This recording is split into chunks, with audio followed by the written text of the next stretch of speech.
서울 강남의 중심부에 위치한 최고급 호텔 그랜드 볼룸의 화려한 샹들리에는 마치 쏟아지는 별빛처럼 눈부신 광채를 뿜어내고 있었지만 그 아래 서 있는 한수연의 눈동자는 차갑 식어 있었다.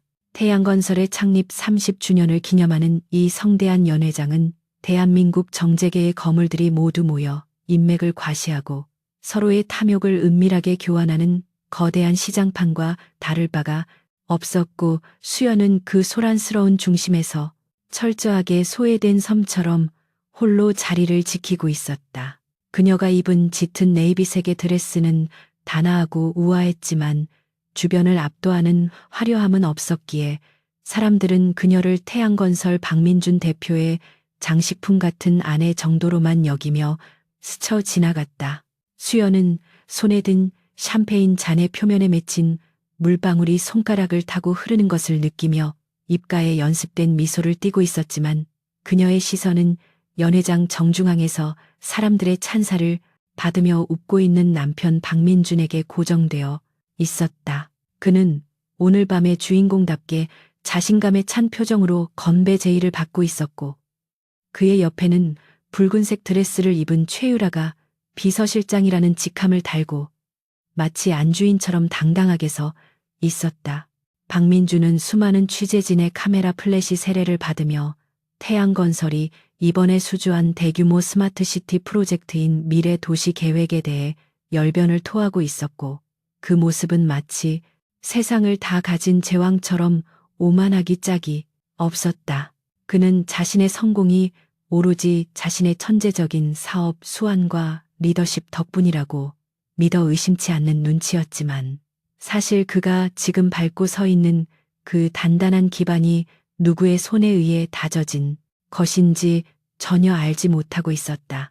수연은 남편의 과장된 제스처와 허영심 가득한 목소리를 들으며 10년 전 그가 아무것도 가진 것 없는 소규모 건설사 하청업체 사장에 불과했을 때를 떠올렸고 그때부터 지금까지 자신이 그림자처럼 뒤에서 온갖 더러운 찌꺼기를 치우고 자금을 융통해주며 그를 이 자리에 올려놓았다는 사실을 상기했다. 하지만 박민준에게 아내인 수연은 이제 더 이상 필요한 동반자가 아니라 자신의 화려한 성공 신화에 어울리지 않는 낡고 지루한 가구 같은 존재일 뿐이었으며 그는 노골적으로 그녀를 무시하고 멸시하는 태도를 감추지 않았다. 연회장의 분위기가 무르익어갈 무렵 박민준이 최유라와 귓속말을 나누며 파한대소하다가 문득 수연이 서 있는 쪽으로 시선을 돌렸는데 그의 눈빛에는 애정은커녕 일말의 존중조차 담겨 있지 않았다. 그는 마치 귀찮은 불청객을 발견한 듯 미간을 찌푸리며 성큼성큼 다가왔고 최유라 역시 묘한 승리감이 담긴 미소를 지으며 그의 뒤를 따랐는데 그 모습은 수연에게 있어 더할 나위 없는 모욕이었다. 박민준은 수연의 앞에 서자마자 주변 사람들이 눈치채지 못할 정도로 낮고 날카로운 목소리로 쏘아붙이며 왜 구석에 처박혀서 청승을 떨고 있냐고 비난했고 오늘은 회사의 사활이 걸린 중요한 날이니 제발 우울한 표정으로 초를 치지 말고 웃으라고 강요했다. 수연은 그의 독설을 들으면서도 표정 하나 바꾸지 않고 죄송하다고 짧게 대답하며 고개를 숙였지만 속으로는 이 남자의 오만함이 얼마나 얄팍한 것인지를 비웃고 있었다. 박민준은 수연의 순종적인 태도에 만족한 듯 혀를 차며 돌아섰지만 그 순간 최유라가 수연에게 다가와 잔을 부딪히는 시냅을 하며 들리지 않을 목소리로 오늘 드레스가 참 수수해서 직원인 줄 알았다고 속삭이며 비릿한 조소를 남겼다. 수연은 최유라의 도발에도 동요하지 않고 조용히 샴페인 잔을 들어 올리며 예의 바르게 목례를 했을 뿐이었지만 그녀의 내면에서는 이미 차가운 분노가 끓어오르는 용암처럼 요동치고 있었다. 사람들은 태양건설의 사모님이 남편의 외도를 알면서도 묵인하는 무능하고 유약한 여자라고 수군거렸고 수연은 그러한 세간의 평판을 오히려 자신의 가장 강력한 무기로 삼아 철저하게 위장하고 있었다. 그녀는 잠시 머리를 식히겠다는 핑계로 소란스러운 연회장을 빠져나와 인적이 드문 2층 테라스로 향했고 차가운 밤 공기가 뜨거워진 그녀의 뺨을 스치고 지나갔다. 테라스 아래로 펼쳐진 서울의 야경은 화려하게 빛나고 있었지만 수연은 그 불빛들을 보며 감상에 젖는 대신 귓불에 착용하고 있던 진주 귀걸이 형태의 초소형 통신장치를 손가락으로 가볍게 두드렸다. 이것은 단순한 장신구가 아니라 그녀가 이끄는 비밀 사모펀드 네메시스의 핵심 간부들과 연결되는 직통 라인이었고, 그녀는 이제 더 이상 박민준의 아내가 아닌 냉철한 설계자로서 명령을 내릴 준비를 마친 상태였다.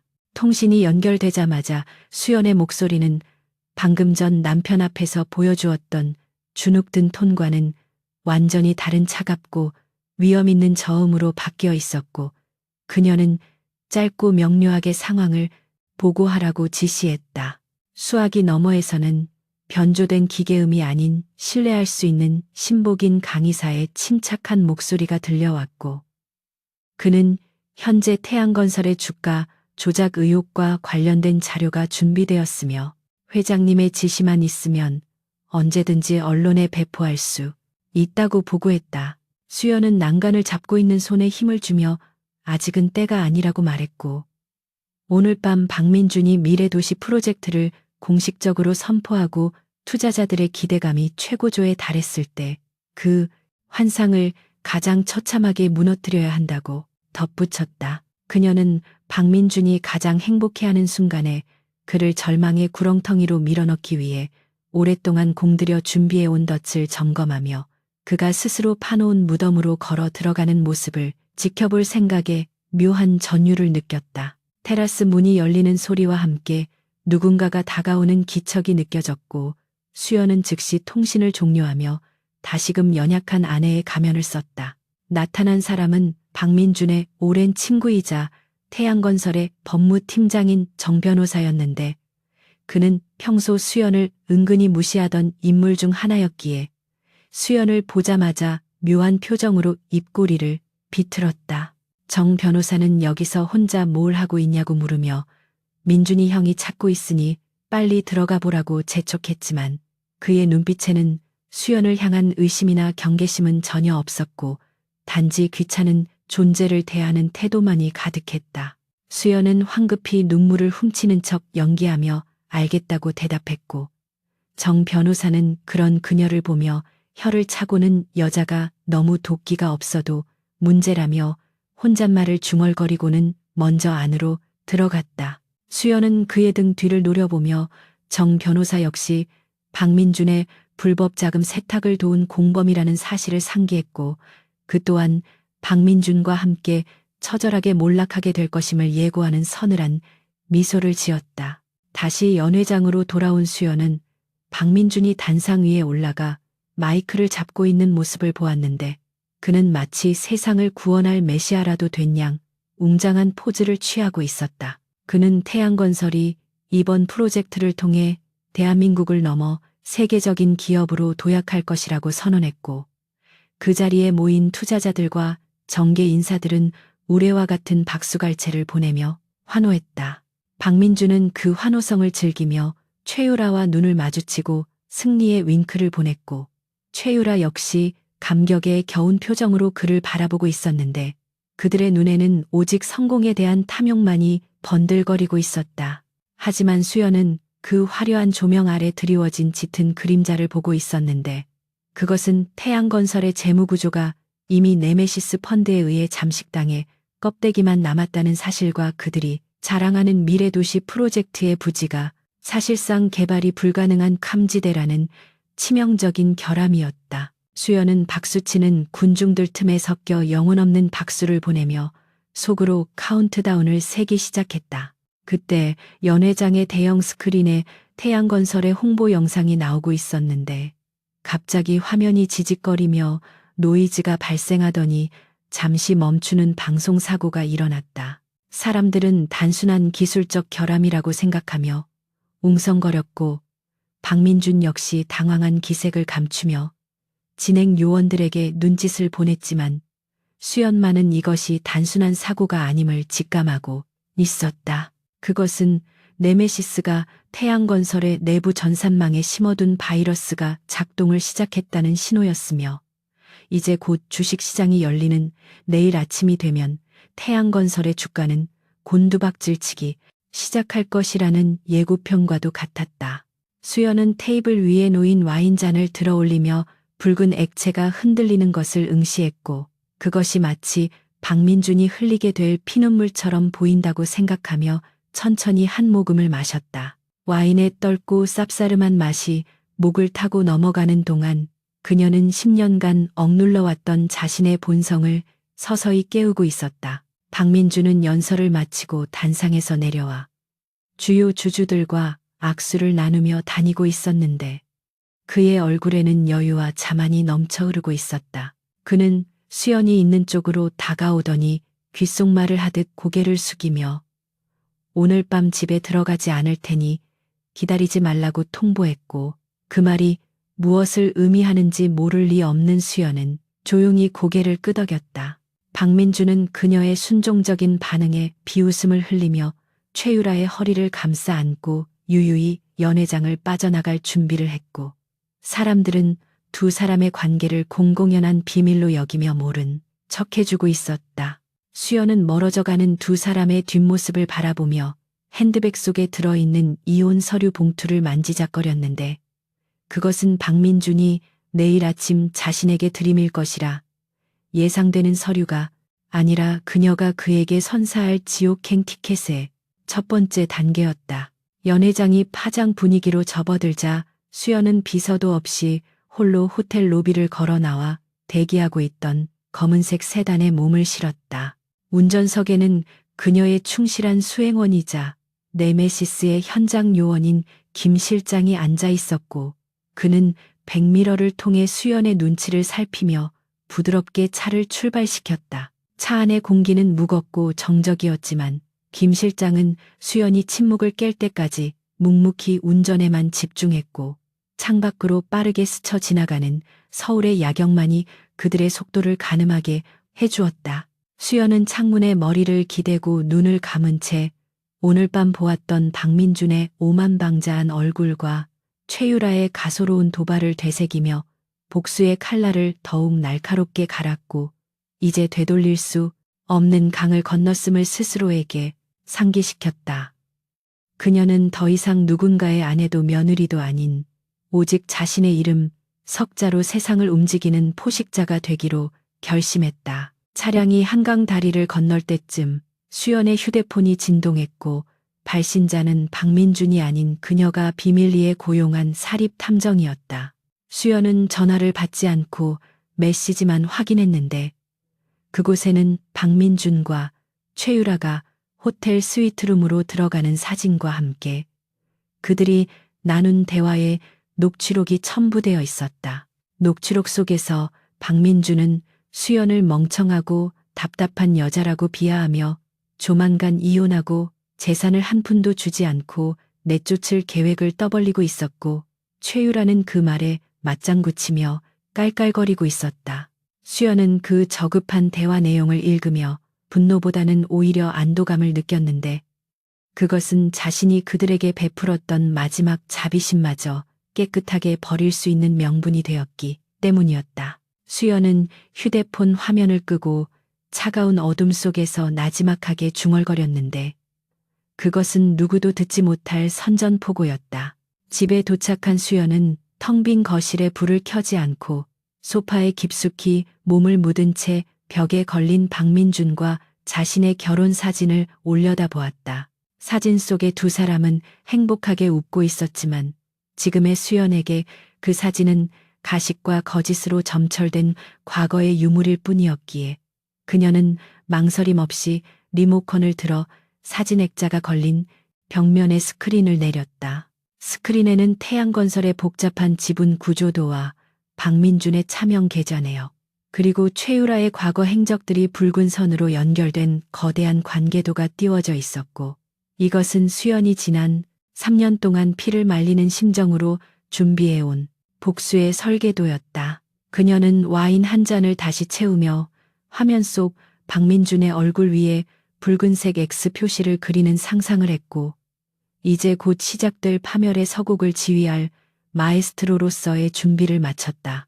밤은 깊어가고 있었지만 수연의 복수는 이제 막 여명을 향해 달려가고 있었다. 아침 햇살이 거실의 통유리 창을 뚫고 들어와 대리석 바닥을 눈부시게 비추고 있었지만 박민준과 한수연 사이의 공기는 마치 한겨울의 시베리아 벌판처럼 차갑고 건조했다. 전날 밤 외박을 하고 돌아온 박민준은 뻔뻔하게도 샤워를 마치고 나온 모습으로 소파에 다리를 꼬고 앉아 있었고 그 앞 탁자 위에는 누런 서류 봉투 하나가 덩그러니 놓여 있었다. 그는 수연이 차려온 커피를 한 모금 마시더니 인상을 찌푸리며 맛이 없다는 투덜거림과 함께 봉투를 턱짓으로 가리켰는데 그 태도는 마치 하녀에게 해고 통보를 하는 주인처럼 거만하기 짝이 없었다.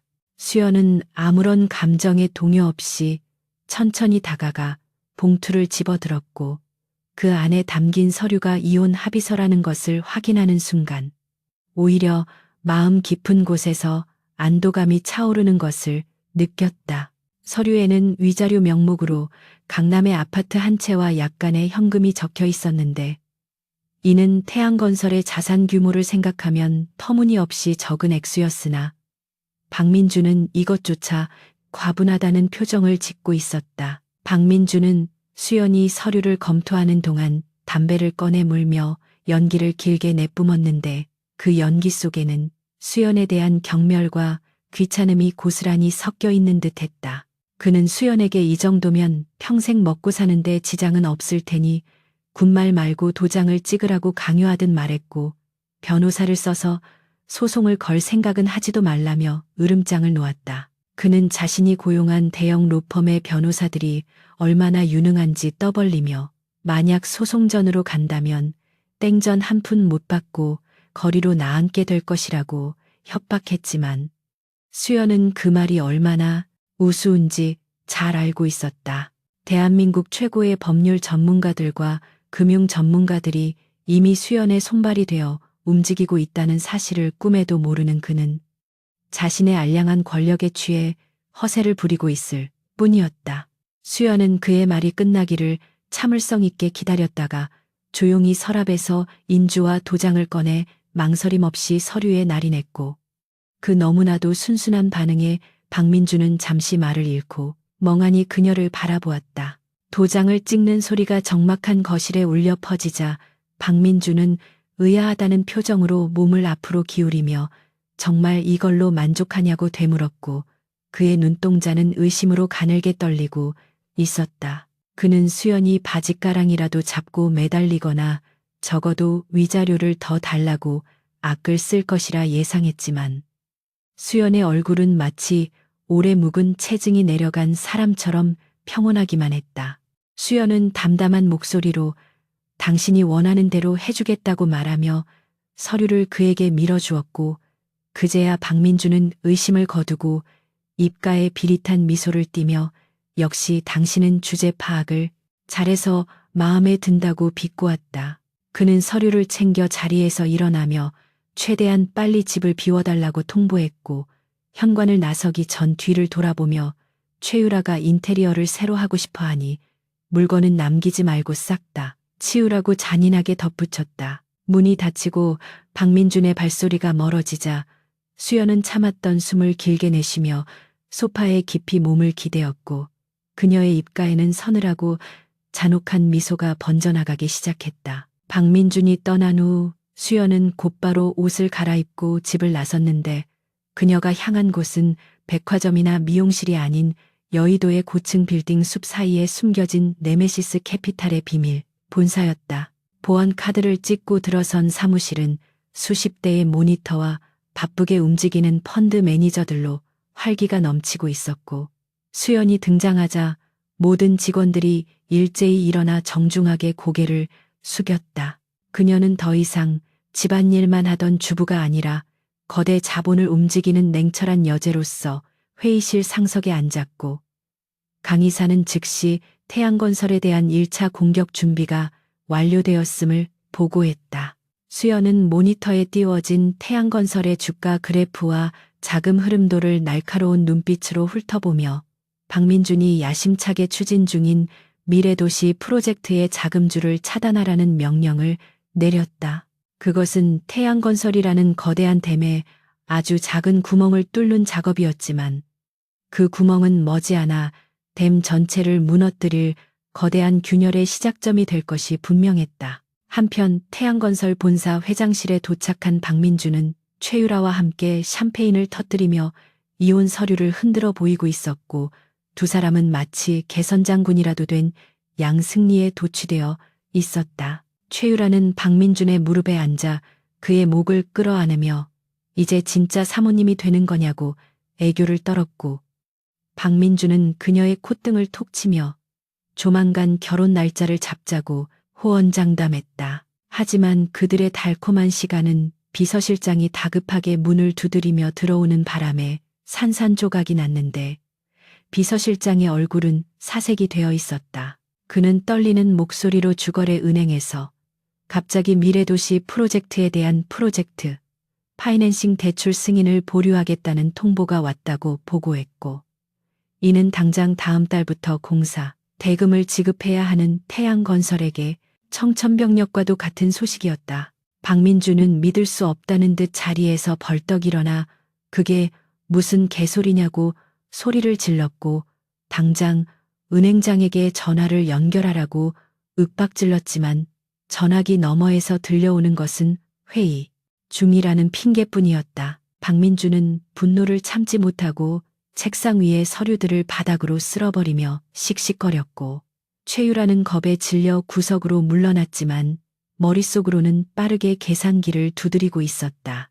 태양건설은 이미 무리한 사업 확장으로 현금 유동성이 바닥난 상태였기에 은행권의 대출이 막히면 당장 부도를 걱정해야 할 처지였고 박민주는 이 사실을 누구보다 잘 알고 있었다. 그는 땀을 뻘뻘 흘리며 재무이사를 호출해 다른 자금주를 알아보라고 닥달했지만 돌아오는 대답은 금융권 전체에 태양건설의 리스크 관리에 대한 소문이 퍼져 있어 신규 대출이 불가능하다는 절망적인 내용뿐이었다. 이것은 수연이 네메시스의 네트워크를 이용해 금융권의 주요 인사들에게 태양건설의 부실 의혹을 은밀하게 퍼뜨린 결과였으며 박민주는 보이지 않는 손에 의해 목이 조여오고 있음을 전혀 눈치채지 못하고 있었다. 그는 단순히 경쟁사의 방해 공작이라고 착각하며 책상을 주먹으로 내리쳤고 자신의 인맥을 총동원해 이 난국을 타개해보겠다고 큰소리쳤지만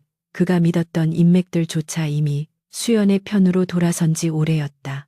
오후가 되자 상황은 더욱 악화되었는데 건설 현장에서는 하청업체들이 밀린 대금을 지급하라며 작업을 중단하고 시위를 시작했다는 보고가 들어왔고 언론사 기자들은 태양건설의 자금 난설에 대한 사실 확인을 요청하며 홍보팀의 전화를 마비시켰다.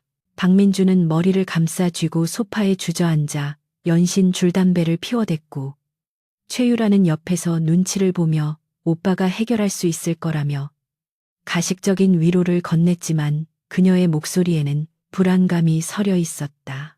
그때 박민준의 개인 휴대폰으로 발신자 정보가 없는 문자 메시지 하나가 도착했는데 그곳에는 급한 자금을 융통해 줄 수 있는 투자 회사의 연락처가 적혀 있었다. 박민준은 지푸라기라도 잡는 심정으로 그 번호를 눌렀고 수화기 너머에서는 정체를 알 수 없는 중년 남성의 굵직한 목소리가 들려왔다. 그는 자신을 홍콩계 사모펀드의 대리인이라고 소개하며 태양건설의 잠재력을 높이 평가해 단기 자금을 지원해 줄 의향이 있다고 제안했는데 그 조건은 파격적이면서도 위험한 냄새를 풍기고 있었다. 그 대리인은 수연이 고용한 전문 브로커였으며 그가 제시한 조건은 시중 금리보다 훨씬 높은 이자와 함께 담보로 박민준이 보유한 태양건설의 주식 전량을 요구하는 것이었다. 평소라면 거들떠보지도 않았을 독소 조항이었지만 당장 부도를 막아야 하는 박민준에게는 선택의 여지가 없었고 그는 잠시 망설이다가 최유라의 재촉에 못 이겨 미팅 약속을 잡았다. 최유라는 당장 급한 불부터 끄고 나중에 프로젝트가 성공하면 원금과 이자를 갚고 주식을 되찾아오면 된다고 그를 부추겼고, 박민준 역시 자신의 능력을 과신하며 그 달콤한 유혹에 넘어가고 말았다.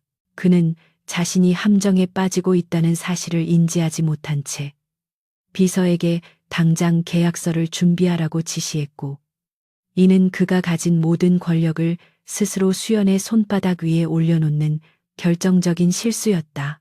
수연은 사무실 모니터를 통해 박민준과 브로커의 통화 내용을 실시간으로 도청하고 있었고, 그가 미끼를 물었다는 사실에 만족하며 차가운 커피를 들이켰다. 저녁 무렵 강남의 고급 일식집 밀실에서 박민준은 브로커와 마주 앉아 계약서를 꼼꼼히 읽어 내려가고 있었지만, 그의 초조한 눈빛은 글자를 제대로 읽지 못하고 겉돌고 있었다. 브로커는 여유로운 미소를 지으며 이 자금만 수혈되면 미래도시 프로젝트는 문제없이 진행될 것이고 회장님의 위상은 더욱 높아질 것이라고 아부를 떨며 박민준의 불안감을 잠재웠다.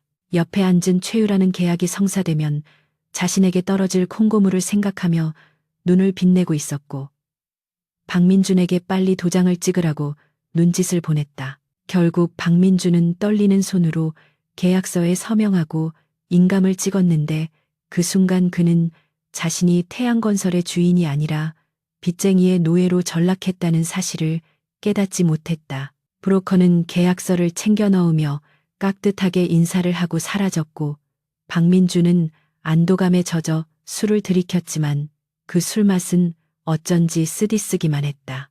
같은 시각 수연은 네메시스의 회의실에서 브로커로부터 계약 완료 보고를 받고 있었고, 그녀의 앞에는 박민준이 방금 서명한 계약서의 사본이 놓여 있었다. 그녀는 계약서 하단에 선명하게 찍힌 박민준의 인감을 손가락으로 쓸어내리며 이제 태양건설의 실질적인 주인은 자신임을 확인했다. 하지만 그녀는 서두르지 않고 박민준이 잠시나마 안도감을 느끼게 내버려 두기로 했는데, 이는 그를 더 높은 곳에서 떨어뜨려 처참하게 부서지게 만들기 위함이었다. 강 이사가 다음 단계는 무엇이냐고 묻자 수연은 언론의 태양건설의 부실 경영과 CEO의 도덕적 해이에 대한 정보를 조금씩 흘리라고 지시했다.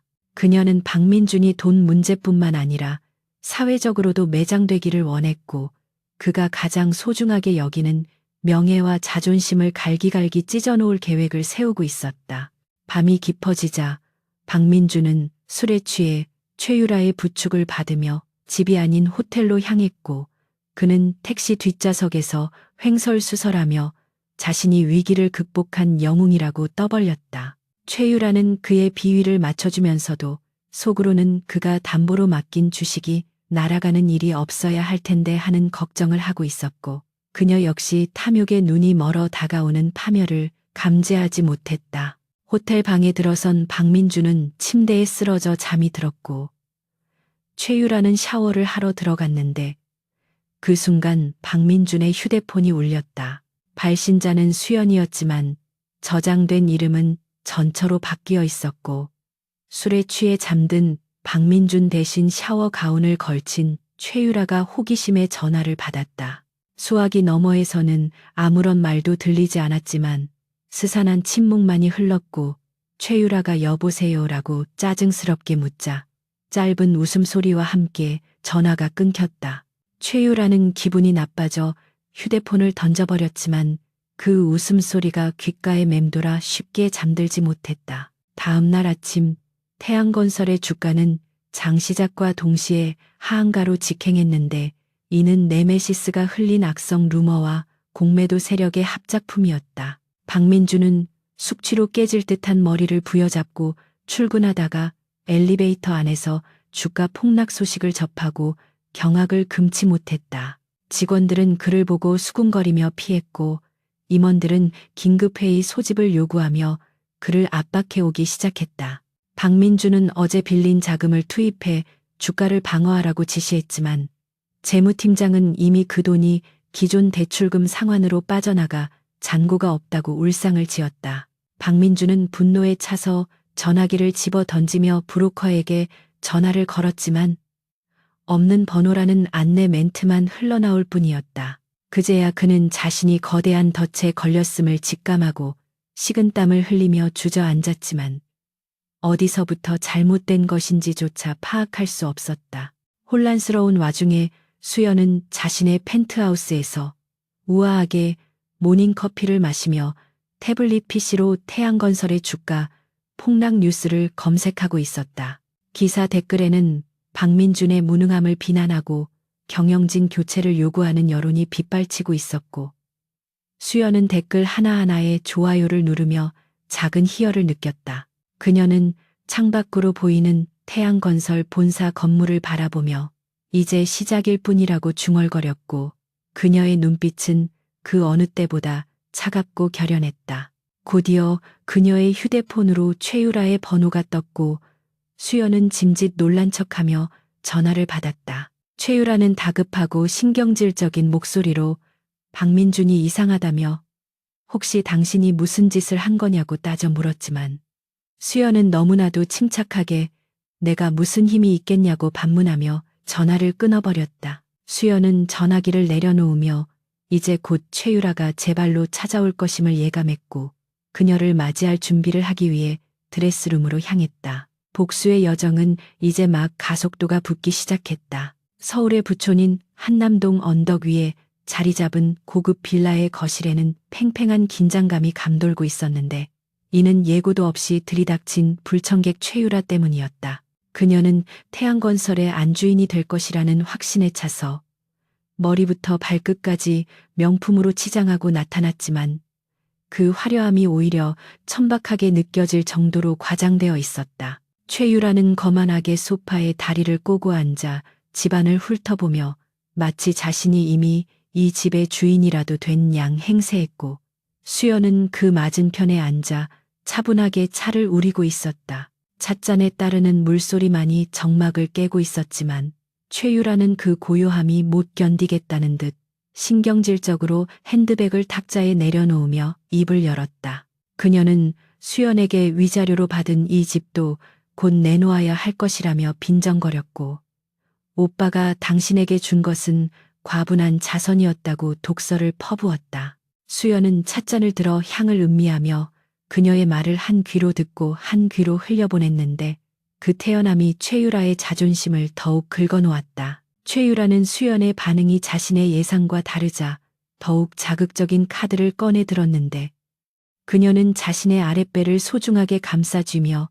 임신 사실을 넌지시 암시했다. 그녀는 오빠가 얼마나 기뻐했는지 모른다며 아이가 태어나면 태양건설의 후계자가 될 것이라고 자랑스럽게 떠벌렸고 당신 같은 성녀는 평생 느껴보지 못할 행복이라고 비아냥거렸다. 수연의 눈썹이 아주 미세하게 꿈틀거렸지만 그것은 질투나 분노 때문이 아니라 최유라가 제 발로 지옥불에 기름을 붓고 있다는 사실에 대한 조소 때문이었다. 수연은 천천히 찻잔을 내려놓으며 최유라를 똑바로 응시했고 그 깊고 서늘한 눈동자에 최유라는 순간적으로 말문이 막히는 것을 느꼈다. 수연은 부드럽지만 뼈가 있는 목소리로 축하한다고 말하며 하지만 그 아이가 정말 박민준의 핏줄인지는 확실히 해두는 게 좋지 않겠냐고 되물었다.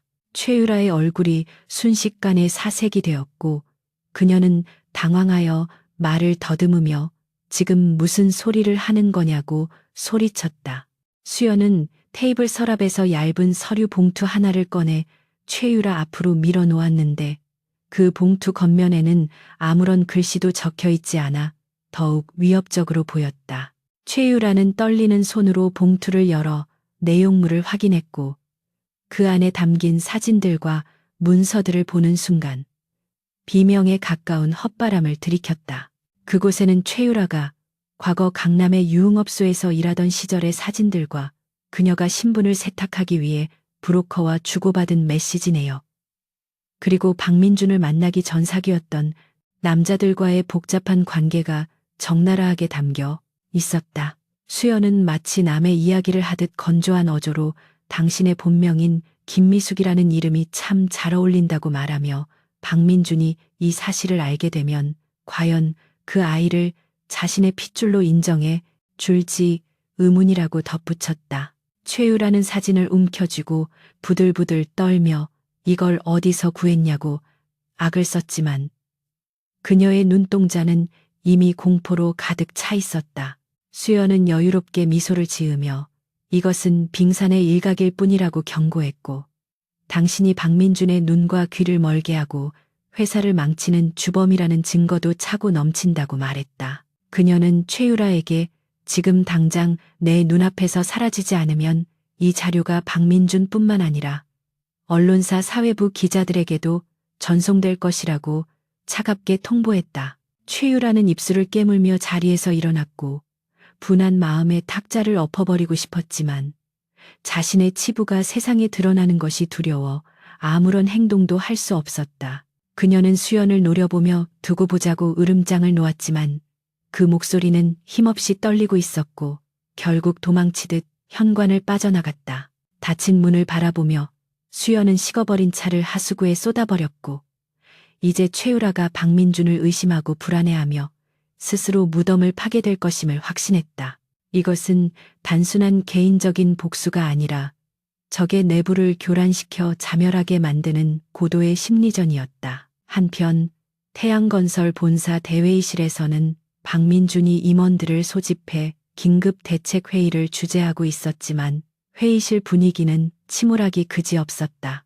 박민준은 넥타이를 풀어헤치고 책상을 두드리며 주가 폭락을 막을 방안을 내놓으라고 고래고래 소리를 질렀지만 임원들은 서로의 눈치만 살피며 꿀먹은 벙어리처럼 앉아 있었다. 그들은 이미 회사의 자금 사정이 돌이킬 수 없을 정도로 악화되었다는 것을 알고 있었고 박민준의 독단적인 경영 방식에 지쳐 마음이 떠난 상태였다. 박민준은 자신의 충복이라고 믿었던 최상무를 지목하며 자네가 책임지고 은행장들을 만나 설득해보라고 지시했지만 최상무의 표정은 어두웠다. 최상무는 난처한 기색으로 이미 금융권에서는 우리 회사를 부실 기업으로 분류해 만남 자체를 거부하고 있다고 보고했고 박민준은 그 말에 격분하여 결제판을 집어 던지며 무능한 놈들이라고 욕설을 퍼부었다. 바로 그 순간 회의실 문이 거칠게 열리며 검찰 수사관들이 들이닥쳤고 그 뒤를 이어 수많은 카메라 기자들이 플래시를 터뜨리며 난입했다. 회의실은 순식간에 아수라장으로 변했고 박민준은 당황하여 이게 무슨 짓이냐고 소리쳤지만 수사관들은 그를 무시하고 최상무에게 다가갔다. 수사관은 최상무에게 특정 경제범죄, 가중처벌 등에 관한 법률 위반 및 뇌물수수 혐의로 체포영장이 발부되었다고 고지하며 그에게 수갑을 채웠다. 최상무는 억울하다고 소리쳤지만 수사관들은 그를 강제로 끌고 나갔고 박민준은 자신의 오른팔이나 다름없던 최상무가 체포되는 광경을 멍하니 지켜볼 수밖에 없었다. 기자들은 박민준에게 마이크를 들이대며 이번 횡령 사건의 대표님도 연루된 것이냐고 질문을 쏟아냈고 박민준은 경호원들의 보호를 받으며 황급히 회장실로 도피했다.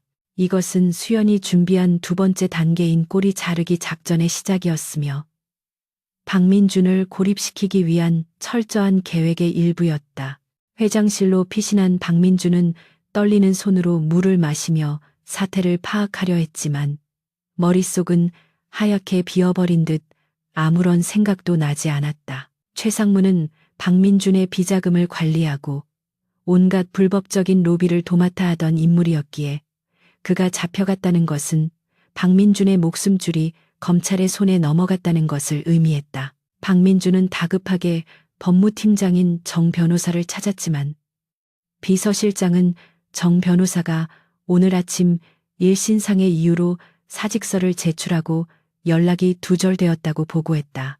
박민준은 믿었던 도끼에 발등이 찍힌다는 말이 현실이 되자 극심한 배신감에 치를 떨었고 책상 위에 놓인 명패를 집어던져 유리를 박살냈다. 그는 자신이 지금 사면초가에 몰렸음을 깨닫고 누군가에게 도움을 청해야 했지만 휴대폰 주소록을 아무리 뒤져봐도 진심으로 자신을 도와줄 사람은 한 명도 보이지 않았다. 그 시각 수연은 여의도 네메시스 사무실의 개인 집무실에서 대형 모니터를 통해 태양건설 압수수색 생중계 뉴스를 시청하고 있었다.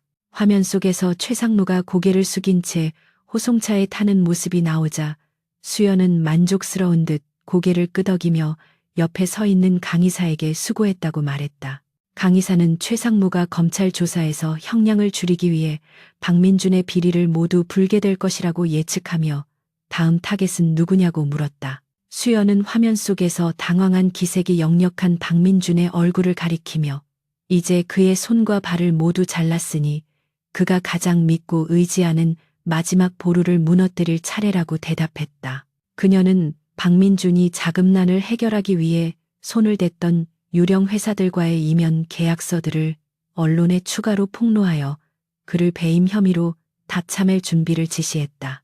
수연의 계획은 단순히 그를 감옥에 보내는 것이 아니라 그가 평생 쌓아온 모든 명예와 자존심을 바닥까지 추락시켜 다시는 재기불능 상태로 만드는 것이었다. 박민준은 텅 빈 회장실에 홀로 앉아 창밖을 내려다보았지만 평소 자신을 우러러보던 세상이 이제는 자신을 조롱하고 있는 것처럼 느껴졌다. 그는 지푸라기라도 잡는 심정으로 최유라에게 전화를 걸었지만 그녀의 휴대폰은 꺼져 있었고 이는 그를 더욱 불안하게 만들었다. 최유라는 수연에게 협박을 받은 후 공포에 질려 잠적해버린 상태였지만 박민준은 그녀가 자신을 배신하고 도망쳤을지도 모른다는 의심을 하기 시작했다. 의심은 꼬리에 꼬리를 물고 자라나 박민준의 이성을 마비시켰고 그는 이제 누구도 믿을 수 없는 편집증적인 상태에 빠져들었다. 그는 금고를 열어 비상금을 확인하려 했지만 금고 안은 텅 비어 있었고 그제야 그는 최유라가 며칠 전 금고 비밀번호를 물어봤던 것을 기억해냈다. 박민준은 배신감에 포효하며 소파를 걷어찼지만 돌아오는 것은 텅 빈 공간의 메아리뿐이었다. 오후 늦게 인터넷 포털 사이트의 실시간 검색어는 태양건설 부도 위기와 박민준 대표의 비리 의혹으로 도배되었고 주가는 연일 하한가를 기록하며 휴지 조각이 되어가고 있었다. 주주들은 회사로 몰려와 박민준의 해임을 요구하며 시위를 벌였고 직원들은 불안한 미래 때문에 일손을 놓고 삼삼오오 모여 웅성거렸다. 박민준은 블라인드를 내리고 어둠 속에 숨어 위스키를 병째 들이켰지만 취기는 오르지 않고 오히려 정신이 맑아지며 다가오는 파멸의 공포가 더욱 선명하게 느껴졌다. 그는 자신이 무언가 크게 잘못 판단했다는 것을 인정하고 싶지 않았지만 현실은 그를 벼랑 끝으로 몰아세우고 있었다. 그때 그의 개인 이메일로 익명의 메일 한 통이 도착했는데 제목은 당신이 살 수 있는 유일한 방법이었다. 박민준은 떨리는 손으로 메일을 클릭했고 그 내용은 네메시스 캐피탈이라는 곳에서 경영권 인수를 제안한다는 것이었다. 박민준은 네메시스라는 이름을 어디선가 들어본 것 같아 기억을 더듬었고 그것이 최근 금융권에서 무섭게 떠오르는 신흥 세력임을 기억해냈다. 메일에는 그들이 박민준의 채무를 변제해주고 경영 고문으로 남게 해주겠다는 달콤한 제안이 담겨 있었지만 사실 그것은 수연이 그를 완전히 파멸시키기 위해 던진 마지막 낚싯바늘이었다. 박민준은 이것이 함정일지도 모른다고 의심했지만 당장 눈앞에 불을 끄기 위해서는 독이 든 성배라도 마실 수밖에 없는 처지였다. 그는 비틀거리는 손가락으로 미팅을 수락한다는 답장을 보냈고 자신의 운명을 건 마지막 도박을 하기로 결심했다. 그는 자신이 여전히 협상의 주도권을 쥐고 있다고 착각하며 옷매무새를 다듬었지만 거울 속에 비친 그의 얼굴은 패배자의 초라한 모습 그 자체였다. 밤이 되자 서울의 야경은 여전히 화려하게 빛났지만 박민준에게는 그 불빛들이 모두 자신을 비웃는 눈동자처럼 보였다. 그는 운전기사도 없이 직접 차를 몰고 약속 장소인 강남의 프라이빗 멤버십 클럽으로 향했고 운전대를 잡은 손은 흥건한 땀으로 미끄러웠다. 라디오에서는 태양건설 사태를 다루는 시사 프로그램이 흘러나오고 있었고 패널들은 박민준의 경영 능력을 신랄하게 비판하며 구속 수사가 불가피하다고 주장했다. 박민주는 신경질적으로 라디오를 끄고 엑셀을 밟았지만 꽉 막힌 도로는 그의 답답한 심정을 대변하는 듯했다. 그는 차 안에서 소리를 지르며 울분을 토했지만 그 소리는 방음 유리창에 막혀 밖으로 새어 나가지 못했고 그는 철저하게 고립된 섬 안에 갇혀 있었다. 약속 장소에 도착한 박민주는 안내를 받아 가장 깊숙한 곳에 있는 VIP 룸으로 들어갔지만 그곳에는 아무도 없었다. 테이블 위에는 1980년산 빈티지 와인 한 병과 2개의 잔이 놓여 있었고 은은한 조명만이 방 안을 비추고 있었다. 박민주는 소파에 앉아 초조하게 다리를 떨며 상대를 기다렸지만 약속 시간이 지나도 인기척은 없었다. 10분이 지나고 20분이 지나자 그의 인내심은 바닥을 드러냈고 막 일어나려는 순간 방문이 열리며 누군가 들어왔다. 하지만 들어온 사람은 그가 예상했던 중년의 남자가 아니라 단정한 정장을 입은 젊은 비서였고 그는 정중하게 인사를 하며 회장님께서 조금 늦으신다며 양해를 구했다. 박민주는 자신이 무시당하고 있다는 생각에 화를 내려고 했지만 비서가 건넨 명함을 보고 입을 다물었다. 명함에는 네메시스 캐피탈 대표이사라는 직함만이 적혀 있었고 이름은 공란으로 비워져 있어 궁금증을 자극했다. 기다림의 시간이 길어질수록 박민준의 마음은 타들어갔고 그는 와인을 따서 벌컥벌컥 마시며 불안감을 달랬다. 술 기운이 돌자 그는 과거 수연에게 했던 모진 말들과 행동들이 주마등처럼 스쳐 지나갔지만 그는 애써 고개를 저으며 죄책감을 부정했다. 그는 자신이 성공을 위해 어쩔 수 없이 선택했던 길이라며 스스로를 합리화했고 이 위기만 넘기면 다시 예전처럼 떵떵거리며 살 수 있을 것이라고 최면을 걸었다. 하지만 마음 한구석에서는 수연의 차가운 눈빛이 자꾸만 떠올라 그를 괴롭혔고 그는 이유 모를 한기를 느끼며 몸을 떨었다. 그는 자신이 왜 갑자기 수연을 떠올리는지 이해할 수 없었지만 그것은 그의 무의식이 이미 다가올 진실을 감지하고 있었기 때문이었다. 자정이 가까워질 무렵 드디어 방문이 다시 열렸고 또각또각하는 구두 굽소리가 방 안에 울려 퍼졌다. 박민주는 반사적으로 자리에서 일어났지만 들어오는 사람의 얼굴을 확인하는 순간 심장이 닿는 듯한 충격을 받았다. 그곳에는 그가 그토록 무시하고 멸시했던 전처 한수연이 최고급 맞춤 정장을 입고 당당한 자태로 서 있었기 때문이었다. 수연은 놀라 입을 다물지 못하는 박민준을 향해 우아하게 미소를 지으며 오랜만이라고 인사를 건넸지만 그 미소는 뼛속까지 시리게 만드는 냉기를 품고 있었다.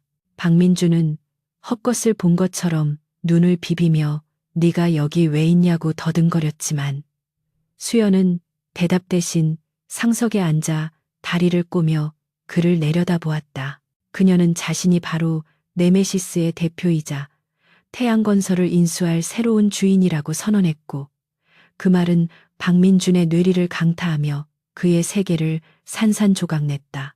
이제 사냥꾼과 사냥감의 위치는 완전히 뒤바뀌었고 진짜 복수의 막이 올랐다. 박민준은 눈앞에 앉아있는 한수연을 보며 마치 유령이라도 마주한 사람처럼 입을 딱 벌린 채 아무런 말도 하지 못하고 있었다.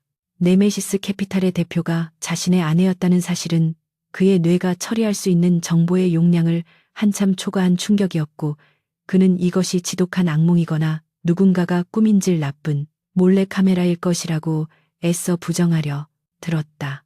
그는 떨리는 손가락으로 수연을 가리키며 지금 장난하냐고 윽박질렀지만 목소리는 형편없이 갈라져 나왔고 다리는 힘이 풀려 주저앉을 것만 같았다. 수연은 그런 그의 반응이 재미있다는 듯 붉은 와인을 우아하게 흔들며 태양건설의 자금줄을 쥐고 흔들던 손이 바로 매일 당신의 아침밥을 차리던 그 손이었다는 사실이 그렇게도 믿기 힘드냐고 차갑게 비웃었다.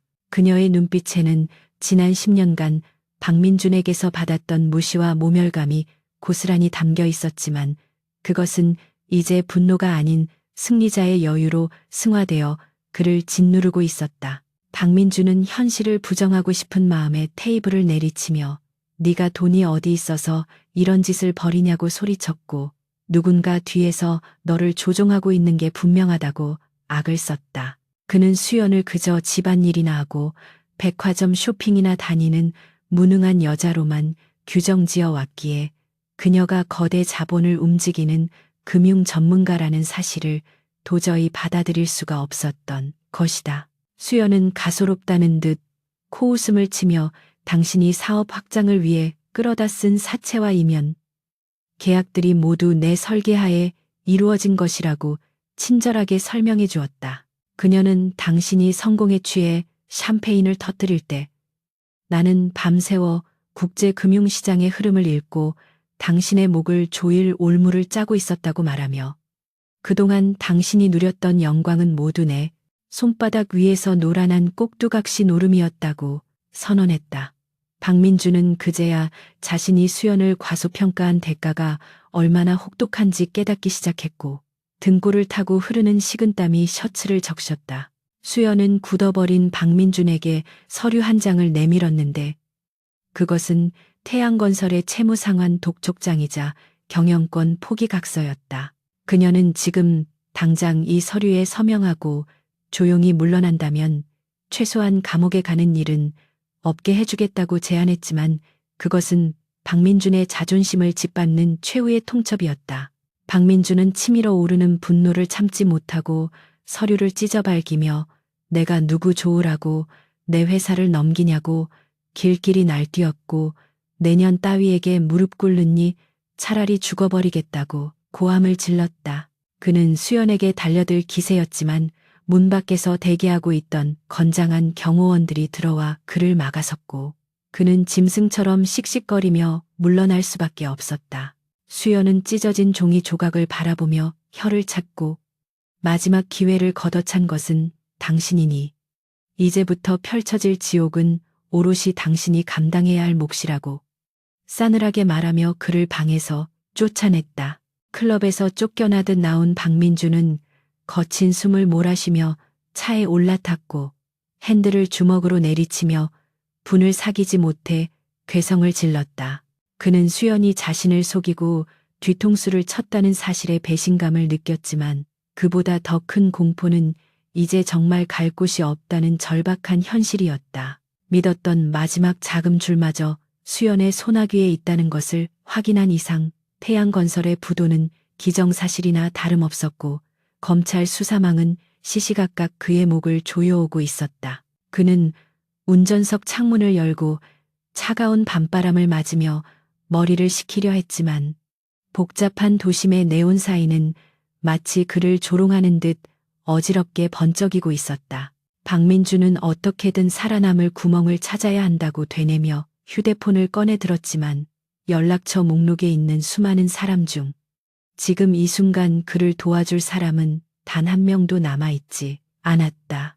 태양건설 본사로 돌아온 박민주는 텅 빈 사무실 복도를 걸으며 마치 폐허가 된 왕국의 몰락한 왕이 된 듯한 기분을 느꼈다. 불 꺼진 사무실 곳곳에는 압수수색의 흔적으로 서류들이 널려 있었고 직원들은 이미 내일 회사가 문을 닫을지도 모른다는 불안감에 대부분 짐을 싸서 떠난 상태였다. 박민주는 회장실로 들어가 금고를 다시 확인했지만 여전히 텅 비어 있었고 책상 위에는 채권단이 보낸 최후 통첩 장만이 수북하게 쌓여 있었다. 그는 넥타이를 거칠게 풀어 던지고 의자에 주저앉아 천장을 올려다보았는데 문득 최유라가 생각나 전화를 걸었지만 여전히 연결되지 않는다는 안내음만 흘러나왔다. 그녀마저 자신을 버리고 도망쳤다는 확신이 들자 박민주는 걷잡을 수 없는 고독과 공포에 휩싸였고 이 모든 상황을 만든 한수연에 대한 증오심이 불타올랐다.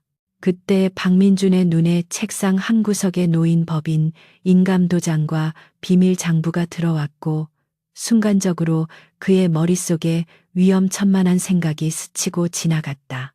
회사의 공식 계좌는 이미 압류가 들어와 사용할 수 없었지만 직원들의 퇴직금 적립금과 비상운영 자금으로 묶여있는 특수계좌는 아직 건드리지 않았다는 사실이 떠오른 것이다. 그것은 절대로 손대서는 안 되는 돈이었고, 만약 그 돈에 손을 댔다가는 단순한 경영 실패가 아니라 횡령과 배임으로 쇠고랑을 차게 될 것이 분명했다. 하지만 이성적인 판단을 하기에는 박민주는 너무나 벼랑 끝에 몰려 있었고, 당장 해외로 도피할 자금이라도 마련해야겠다는 본능만이 꿈틀거리고 있었다. 그는 떨리는 손으로 컴퓨터를 켜고 비밀 계좌 접속 프로그램을 실행시켰고, 모니터 불빛에 비친 그의 얼굴은 탐욕과 광기로 일그러져 있었다. 박민주는 망설이는 듯 마우스 커서를 허공에 맴돌게 했지만 결국 이체 실행 버튼을 눌렀고 수십억 원에 달하는 거금이 페이퍼 컴퍼니 계좌로 빠져나가는 것을 지켜보았다. 그는 이 돈만 있으면 해외로 나가서 신분을 세탁하고 새롭게 시작할 수 있을 것이라고 스스로를 위로했지만 그것은 돌이킬 수 없는 강을 건너는 행위였다. 이체가 완료되었다는 메시지가 뜨자 그는 안도의 한숨을 내쉬며 의자 등받이에 몸을 기댔지만 심장은 미친 듯이 뛰고 있었다. 그는 자신이 살 길을 찾았다고 착각했지만 사실 이 모든 과정은 수연이 심어둔 해킹 프로그램을 통해 실시간으로 감시당하고 있었고, 그가 이체 버튼을 누르는 순간 그의 범죄 사실을 입증할 결정적인 증거가 수연의 서버로 전송되었다. 박민주는 스스로 파놓은 무덤에 제 발로 들어간 셈이었고, 이제 그에게 남은 것은 법의 심판대뿐이었다. 한편 잠적했던 최유라는 강남의 한 허름한 모텔방에서 불안에 떨며 뉴스를 검색하고 있었는데, 태양건설의 상황이 생각보다 훨씬 심각하게 돌아가고 있음을 깨닫고 절망했다.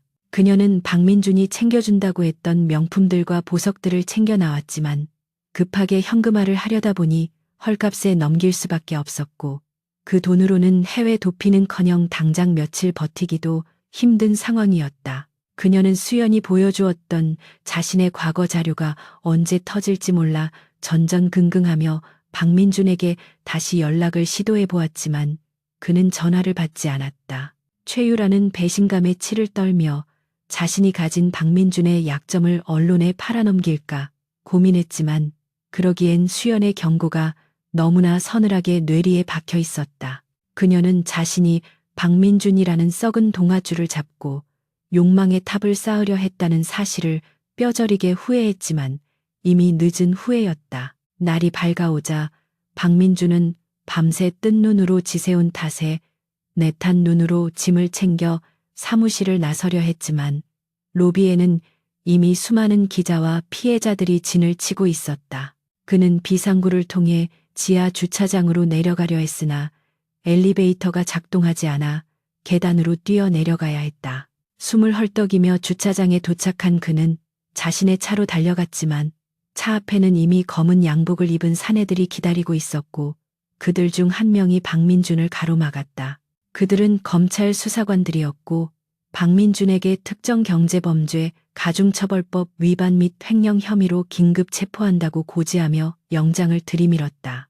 박민준은 억울하다며 발버둥을 쳤지만 수사관들은 그를 강제로 제압하여 수갑을 채웠고 그는 차가운 금속의 감촉에 비로소 현실을 자각하며 절규했다. 박민준이 연행되는 모습은 실시간으로 뉴스 속보를 타고 전국에 생중계되었고 수연은 펜트하우스에서 그 장면을 지켜보며 천천히 아침 식사를 하고 있었다. 화면 속의 박민준은 어제까지만 해도 당당하던 CEO의 모습은 온데간데 없고 머리는 헝클어지고 넥타이는 풀어헤쳐진 채 고래고래 소리를 지르는 추한 범죄자의 모습일 뿐이었다.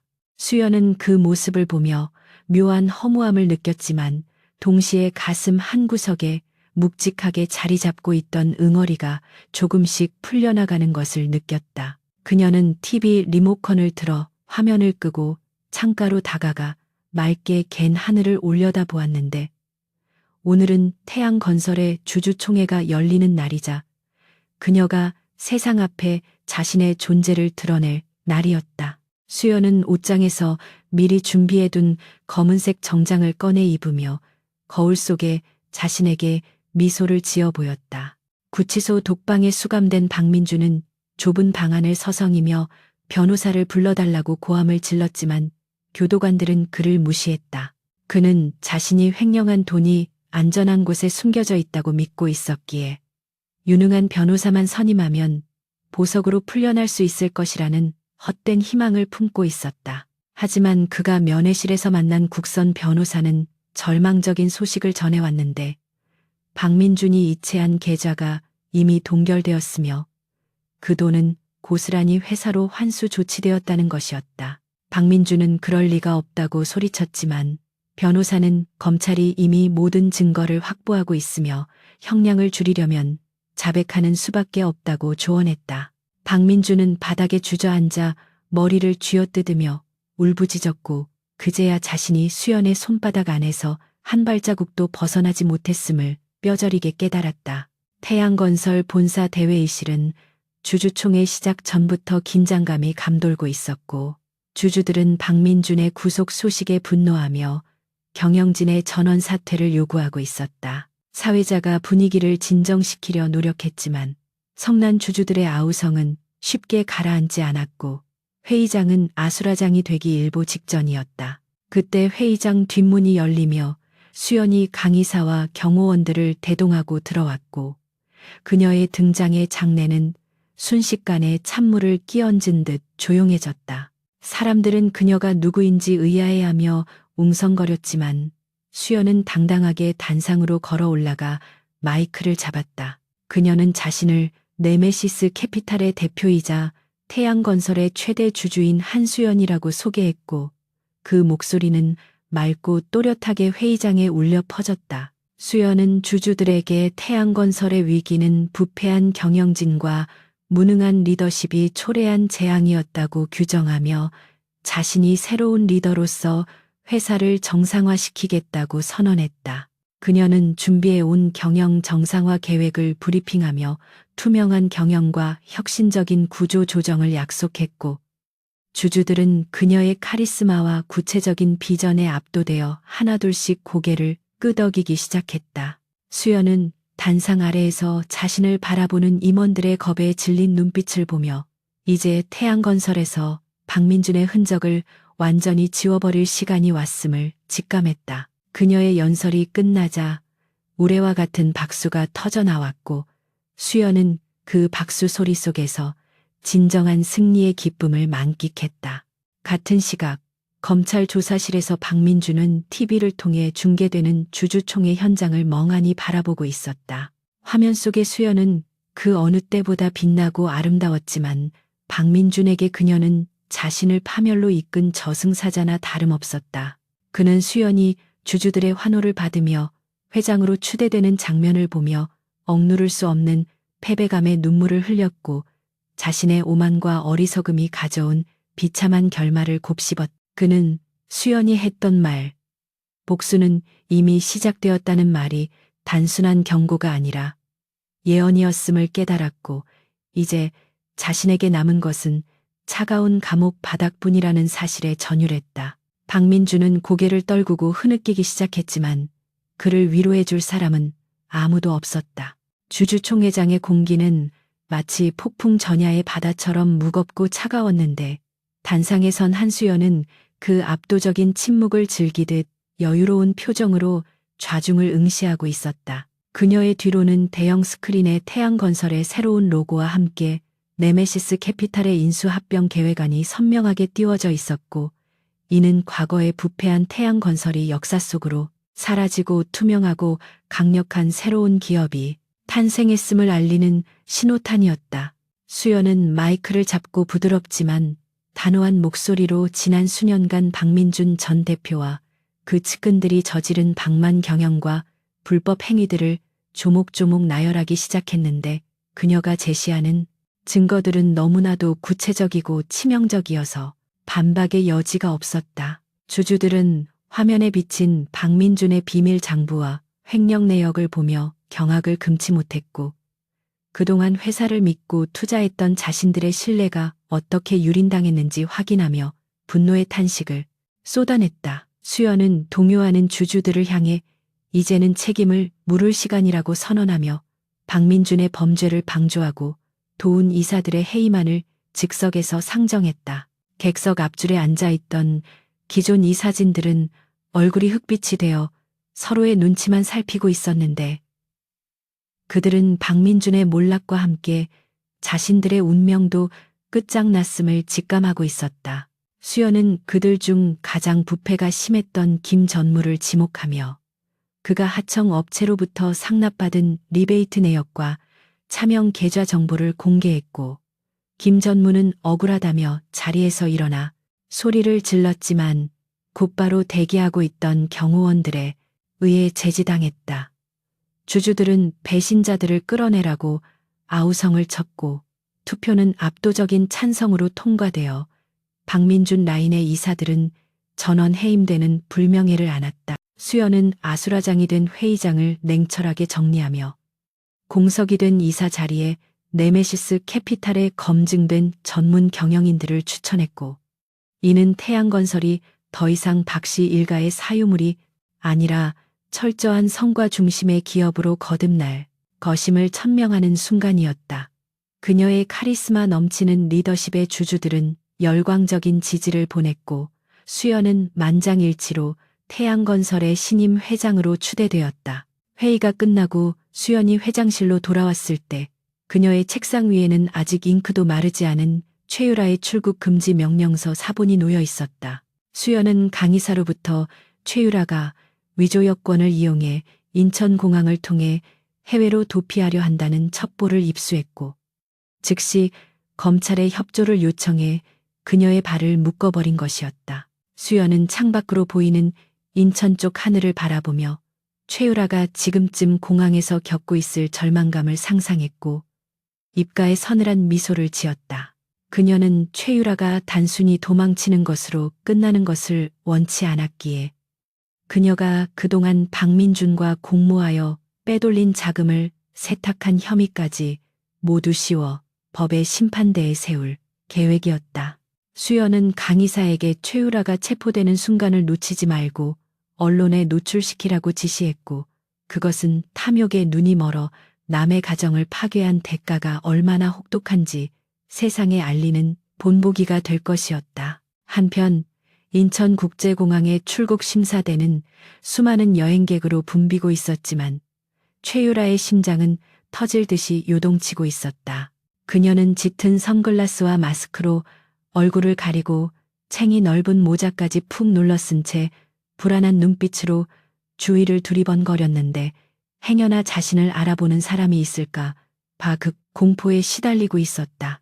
그녀의 손에 들린 가방에는 급하게 환전한 달러 뭉치와 고가의 보석들이 들어 있었고 이것만이 그녀가 낯선 이국 땅에서 살아남을 수 있는 유일한 희망이었다. 심사관에게 여권을 내미는 손은 덜덜 떨리고 있었고 심사관이 모니터를 응시하며 고개를 갸웃거리자 그녀의 등 뒤로는 식은땀이 줄줄 흘러내렸다. 심사관은 잠시 기다리라는 말과 함께 어딘가로 전화를 걸었고 최유라는 본능적으로 일이 잘못되었음을 감지하고 여권을 낚아채 뒤돌아 도망치려 했다. 하지만 그녀가 몸을 돌리는 순간 공항 경찰대와 검찰 수사관들이 그녀를 에워쌌고 최유라는 비명을 지르며 바닥에 주저앉았다. 수사관들은 그녀에게 범죄 수익 은닉 및 횡령 방조 혐의로 체포 영장을 제시하며 수갑을 채웠고 그 광경을 목격한 시민들은 휴대폰을 꺼내 촬영하기 시작했다. 최유라는 카메라 플래시가 터지자 미친 사람처럼 고개를 흔들며 자신은 아무것도 모른다고 발악했지만 수사관들은 그녀를 가차없이 일으켜 세워 연행했다. 그녀는 끌려가면서 박민준이 시킨 일이라고 소리치며 모든 죄를 그에게 뒤집어 씌우려 했지만 이미 세상은 그녀를 희생양으로 삼기로 결정한 뒤였다. 공항 로비의 대형 TV에서는 수연의 회장 취임 소식이 속보로 전해지고 있었고 최유라는 화면 속에서 빛나는 수연의 모습을 보며 자신의 비참한 처지와 비교되어 끌어오르는 열등감과 후회에 오열했다. 구치소 독방에 갇힌 박민준은 며칠 사이에 10년은 늙어버린 듯 초췌한 몰골을 하고 있었고 그의 눈동자에는 생기가 하나도 남아있지 않았다. 그는 좁은 방 안을 짐승처럼 서성이며 자신이 왜 이런 꼴을 당해야 하는지 억울해 하다가도 불현듯 밀려오는 공포감에 몸서리를 쳤다.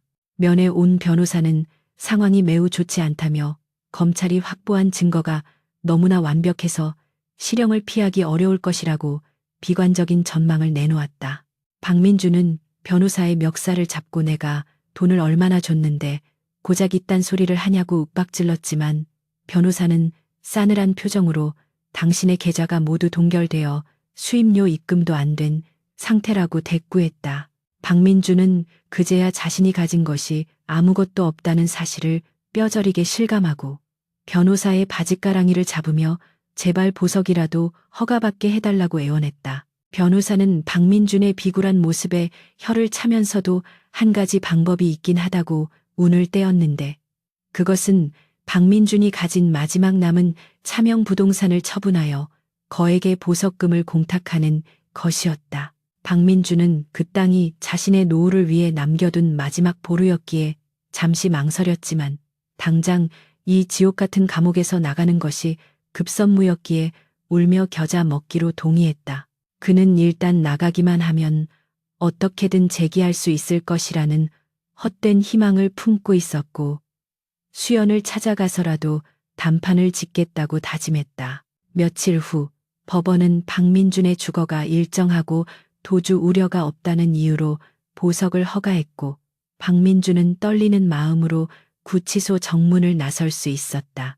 하지만 그가 마주한 세상은 그가 상상했던 것보다 훨씬 더 가혹하고 냉정했다. 구치소 앞에는 비가 추적추적 내리고 있었지만 박민준을 마중 나온 사람은 아무도 없었고 심지어 택시조차 잡히지 않았다. 그는 비를 맞으며 한참을 걸어 내려와 겨우 버스를 타고 시내로 들어왔지만 그의 초라한 행색의 승객들은 코를 막으며 피했다. 박민준은 익숙한 강남의 거리에 도착해서야 조금 안도감을 느꼈지만 대형 전광판에 나오는 뉴스를 보고 다시금 절망에 빠졌다. 뉴스에서는 태양건설의 주가가 수연의 취임 이후 연일 상한가를 기록하고 있다는 소식과 함께 박민준 전 대표의 비리 혐의에 대한 추가 폭로가 이어지고 있었다. 사람들은 전광판을 보며 박민준을 욕하고 손가락질했고 그는 정작 그들 곁에 서 있는 자신이 그 뉴스 속의 주인공이라는 사실을 들킬까봐 옷깃을 여미고 고개를 숙였다. 그는 갈 곳이 없어 예전에 살던 아파트로 향했지만 현관 비밀번호는 이미 바뀌어 있었고 경비원은 그를 잡상인 취급하며 쫓아냈다. 비에 젖은 생쥐꼴이 된 박민주는 텅 빈 놀이터 벤치에 앉아 처량하게 하늘을 올려다보았는데 빗물과 눈물이 섞여 얼굴을 타고 흘러내렸다. 그는 배신감과 분노 그리고 후회가 뒤섞인 복잡한 감정에 휩싸여 소리를 지르고 싶었지만 목구멍이 막혀 아무런 소리도 나오지 않았다. 그때 그의 주머니 속에서 진동이 울렸고 발신자는 뜻밖에도 최유라의 어머니였다. 그녀는 박민준에게 전화를 걸어 내 딸이 너 때문에 감옥에 갔으니 책임지라며 악담을 퍼부었고 박민준은 아무런 대꾸도 하지 못하고 전화를 끊었다. 그는 이제 자신에게 남은 사람이 단 한 명도 없다는 사실을 확인하고 뼈저린 고독감을 느꼈다. 그 순간 그의 머릿속에 수연의 얼굴이 떠올랐는데 그녀만이 이 모든 상황을 해결해 줄 수 있는 유일한 열쇠라는 생각이 들었다. 박민주는 자존심 따위는 이미 시궁창에 버린 지 오래였기에 수연에게 매달려서라도 살 길을 찾아야겠다고 결심했다. 그는 수연이 자신을 받아줄 리 없다는 것을 알면서도 10년 넘게 부부로 살았던 정을 핑계 삼아 한 번만 용서해달라고 빌면 혹시라도 마음을 돌릴지 모른다는 억지스러운 기대를 품었다. 그는 옷매무새를 다듬고 편의점에서 싼 우산을 사들고는 수연이 살고 있는 펜트하우스로 향했다. 그곳은 한때 자신이 떵떵거리며 살았던 곳이자 이제는 자신이 감히 올려다볼 수도 없는 성역이 되어버린 곳이었다. 박민주는 택시비를 아끼기 위해 빗속을 걸어가며 수연에게 할 말을 연습했는데 비굴하게 용서를 구하는 자신의 모습이 스스로도 역겨웠지만 살기 위해서는 어쩔 수 없었다. 수연은 집무실에서 창밖에 비 내리는 풍경을 감상하며 와인을 마시고 있었는데 비서로부터 박민준이 로비에서 면회를 요청하고 있다는 연락을 받았다. 그녀는 올 것이 왔다는 생각에 피식 웃으며 글을 올려보내라고 지시했고 천천히 잔을 비웠다. 그녀는 박민준이 얼마나 처참하게 무너졌는지 직접 눈으로 확인하고 싶었고 그가 자신의 발 아래 엎드려 자비를 구하는 모습을 보는 것이야말로 이 복수의 활용점정이라고 생각했다. 그녀는 조명을 어둡게 조절하고 소파 정중앙에 앉아 다리를 꼬며 그를 기다렸고 잠시 후 초인종 소리가 울렸다. 문이 열리고 들어온 박민주는 비에 젖어 물이 뚝뚝 떨어지는 초라한 행색이었고 그의 눈은 공포와 수치심으로 흔들리고 있었다. 박민주는 화려하고 따뜻한 집 안 풍경과 대비되는 자신의 꼴에 위축되어 현관에 서서 쭈뼛거렸고 수연은 그런 그를 차갑게 내려다보며 들어오라고 손짓했다. 박민주는 조심스럽게 거실로 들어와 수연의 앞에 섰지만 감히 소파에 앉지는 못하고 바닥에 시선을 고정했다. 그는 입을 열어 무언가 말하려 했지만 목이 메어 말이 나오지 않았고 수연은 침묵을 지키며 그가 스스로 무너져 내리기를 기다렸다. 한참의 정적 끝에 박민주는 떨리는 목소리로 여보라고 불렀지만 수연은 그 호칭이 역겹다는 듯 미간을 찌푸리며 누가 당신 여보야 라고 싸늘하게 쏘아붙였다. 박민주는 그 말 한마디에 억눌러왔던 감정이 폭발하며 바닥에 무릎을 꿇었고 엉엉 울기 시작했다. 그는 바닥에 머리를 박으며 자신이 잘못했다고 한 번만 살려달라고 빌었고 최유라에게 속아서 그런 것이지 본심은 아니었다고 비겁한 변명을 늘어놓았다. 수연은 그의 정수리를 내려다보며 인간이 어디까지 추락할 수 있는지 목격하는 기분이었지만 동정심은 티끌만큼도 생기지 않았다. 그녀는 박민준에게 당신이 짓밟았던 나의 10년과 당신이 망가뜨린 회사의 명예는 사과 한마디로 되돌릴 수 있는 것이 아니라고 냉정하게 말하며 당신이 지은 죄의 무게를 온몸으로 견디라고 저주했다. 박민주는 수연의 다리를 붙잡으려 했지만 수연은 발을 빼며 그를 피했고 경호원들을 불러 그를 끌어내라고 명령했다. 끌려나가면서 박민주는 살려달라고 비명을 질렀지만 현관문은 무심하게 닫혔고 그는 다시 차가운 빗속으로 내동댕이 쳐졌다. 그는 닫힌 문을 두드리며 울부짖었지만 안에서는 아무런 대답도 없었고 그는 결국 빗물 섞인 바닥에 주저앉아 통곡했다. 수연은 인터폰 화면을 통해 그 모습을 지켜보며 마지막 남은 미련까지 깨끗하게 씻겨 내려가는 것을 느꼈다. 그녀는 이제 박민준이 법적인 처벌을 받는 일만 남았다고 생각하며 내일 있을 검찰 소환조사에서 그에게 치명타를 날릴 마지막 증거를 준비하기 위해 서재로 들어갔다. 비는 밤새도록 그치지 않고 내렸고 박민준의 눈물도 마를 줄 몰랐지만 되돌릴 수 있는 것은 아무것도 없었다. 서울중앙지방법원 형사합의부의 대법정은 이른 아침부터 대한민국을 뒤흔든 태양건설 횡령 및 배임 사건의 1심 선고 공판을 취재하기 위해 몰려든 기자들과 방청객들로 발 디딜 틈 없이 붐비고 있었다. 법정 안의 공기는 마치 팽팽하게 당겨진 활시위처럼 긴장감으로 가득 차 있었고 사람들의 시선은 모두 피고인석에 앉아 있는 박민준에게 쏠려 있었는데 그는 불과 몇 달 전만 해도 재계의 기리나로 불리던 위풍당당한 모습은 온데간데 없고 수의를 입은 초라한 중년 남성으로 전락해 있었다. 박민준은 며칠 동안 잠을 이루지 못한 듯 눈밑이 매라하게 들어가 있었고 헝클어진 머리카락과 거칠어진 피부는 그가 겪고 있는 극심한 스트레스를 여실히 보여주고 있었지만 그의 눈동자 깊은 곳에는 아직도 미련한 희망의 불씨가 희미하게 남아 있었다. 그는 자신이 고용한 변호인단이 막대한 수임료를 받은 만큼 어떻게든 형량을 줄여 집행유예를 받아낼 것이라고 믿고 있었고 숨겨둔 해외 계좌의 존재가 아직 발각되지 않았을 것이라는 착각 속에 스스로를 위로하고 있었다. 재판장이 입정하고 엄숙한 분위기 속에서 개정이 선언되자 박민준의 변호인은 최후 변론을 통해 피고인이 회사 경영 정상화를 위해 무리하게 자금을 운용하다가 발생한 실수일 뿐 개인적인 착복 의도는 없었다고 주장하며 재판부의 선처를 호소했다. 변호인은 박민준이 태양건설을 성장시키기 위해 밤낮 없이 일했던 과거의 공로를 부각하며 그를 비운의 경영자로 포장하려 했었고, 박민준 역시 미리 준비한 반성문을 읽으며 눈물을 흘리는 연기를 펼쳤다. 그는 흐느끼는 목소리로 주주들과 직원들에게 사죄한다고 말했지만 그 눈물은 진정한 참회가 아닌 동정심을 유발하여 법망을 빠져나가려는 비겁한 술수에 불과하다는 것을 법정 안에 있는 대부분의 사람은 간파하고 있었다.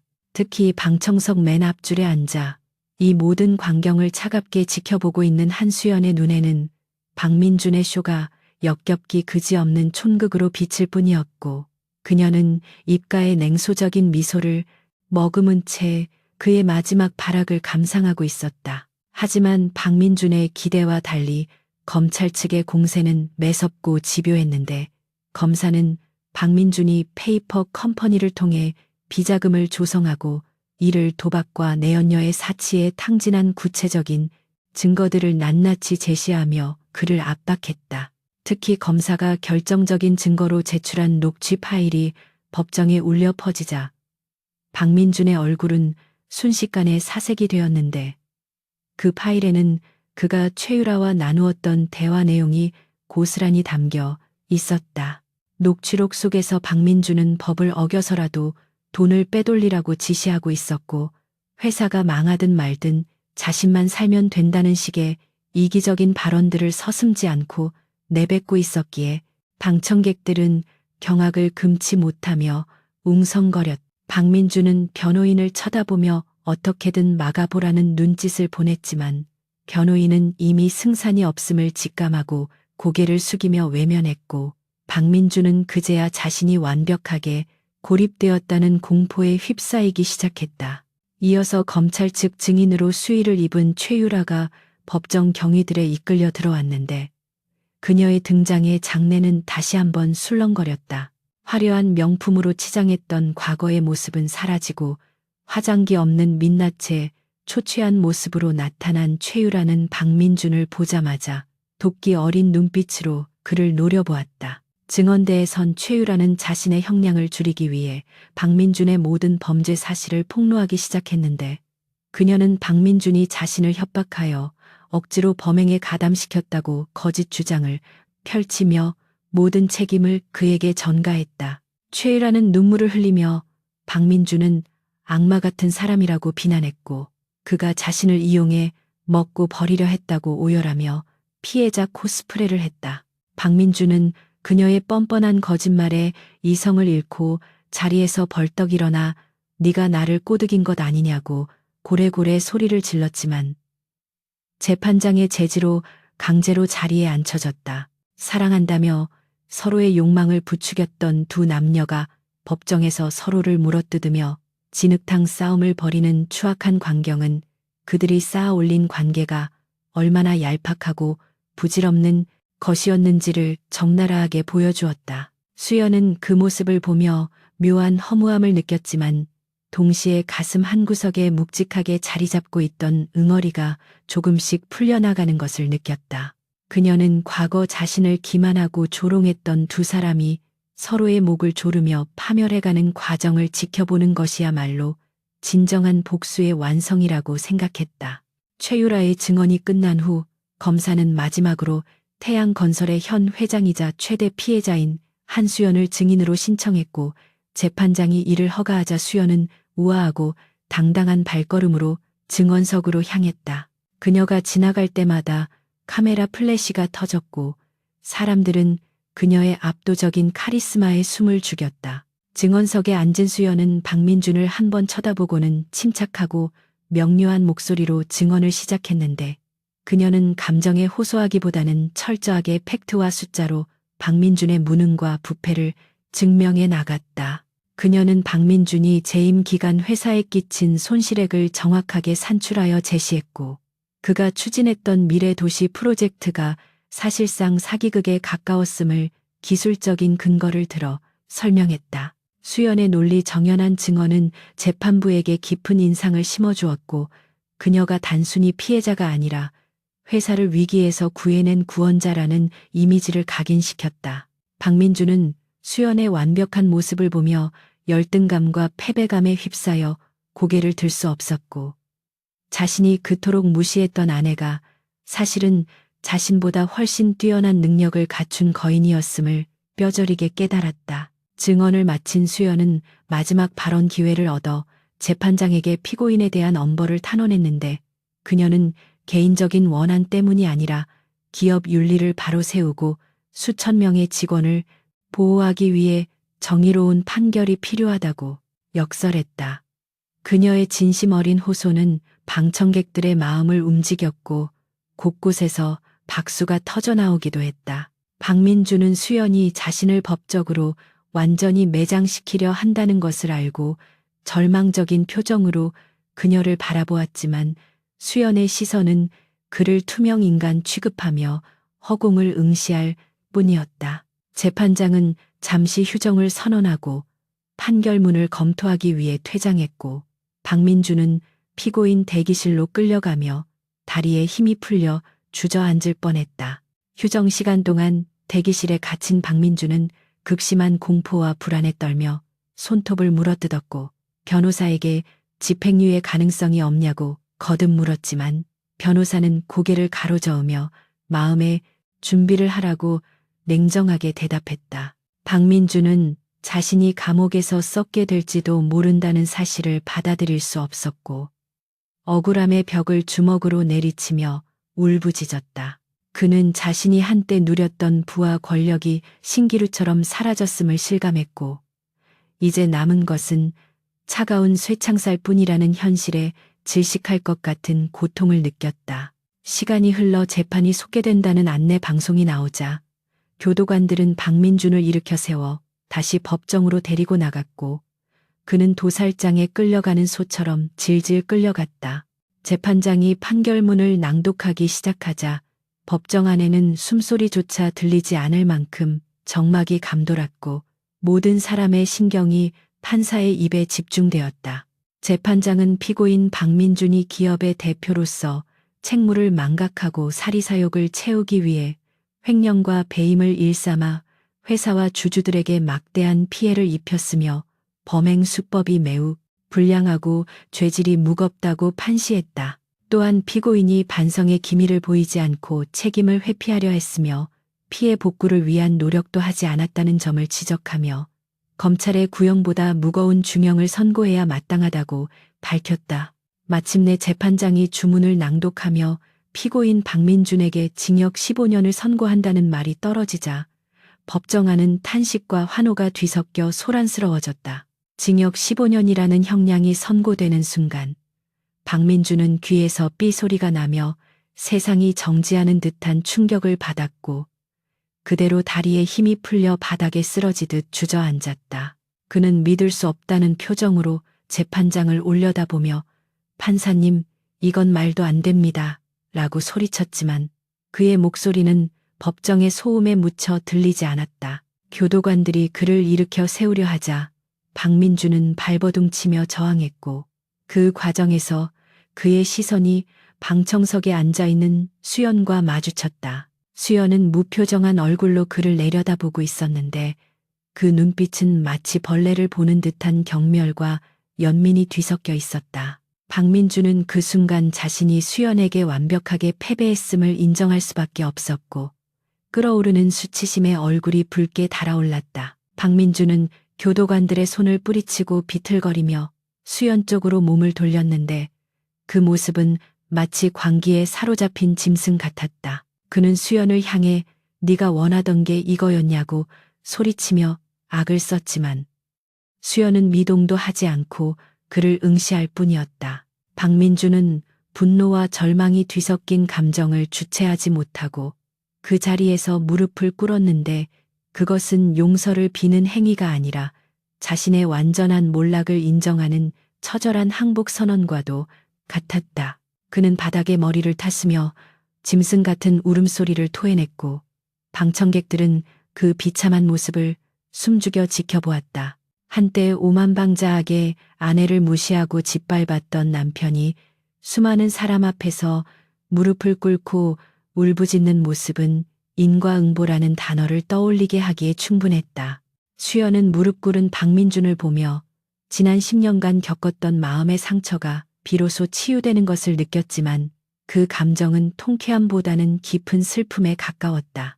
그녀는 자리에서 일어나 천천히 박민준에게 다가갔고 교도관들이 막으려 했지만 손을 들어 제지했다. 수연은 박민준의 앞까지 걸어가 잠시 그를 내려다보다가 허리를 굽혀 그의 귓가에 나지막하게 속삭였다. 당신이 스스로 무너뜨린 거야. 나는 단지 거들었을 뿐.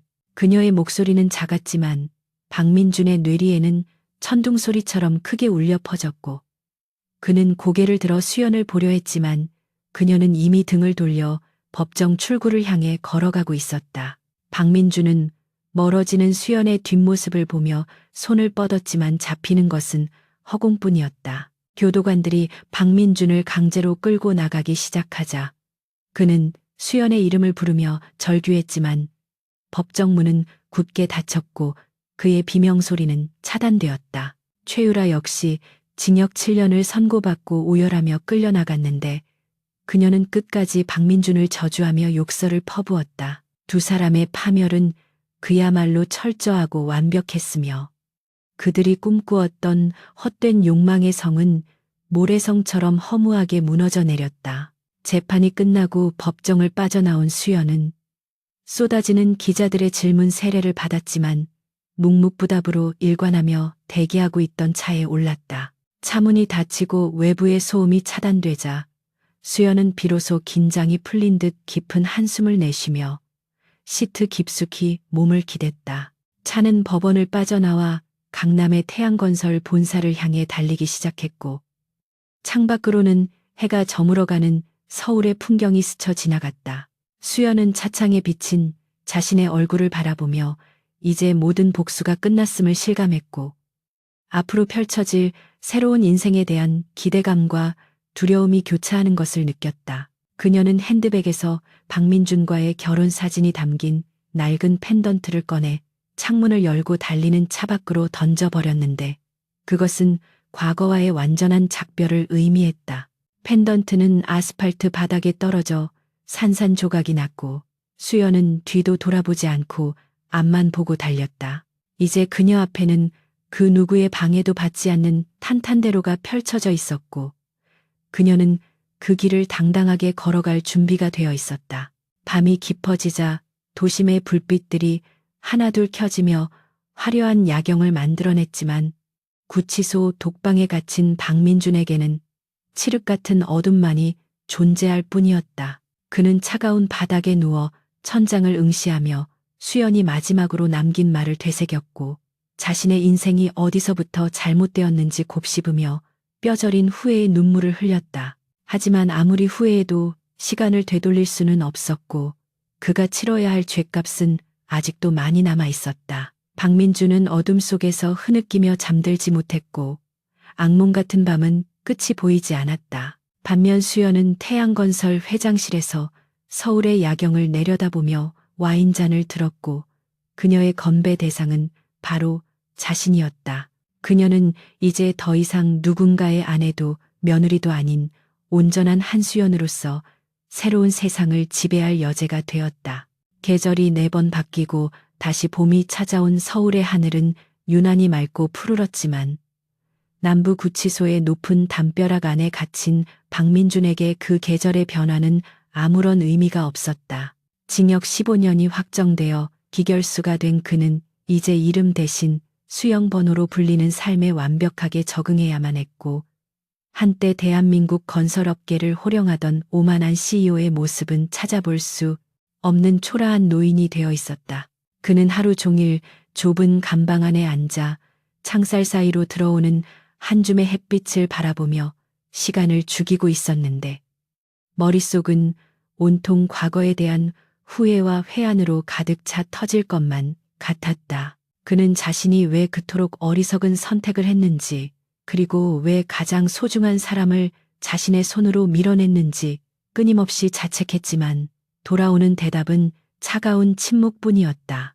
가끔 면회를 오는 국선 변호사를 통해 바깥 세상의 소식을 전해 듣곤 했지만 그 소식들은 그를 더욱 비참하게 만들 뿐이었기에 차라리 귀를 닫고 싶을 지경이었다. 박민준을 가장 고통스럽게 만드는 것은 한수연이 이끄는 태양건설이 과거와는 비교할 수 없을 정도로 눈부신 성장을 거듭하고 있다는 사실이었다.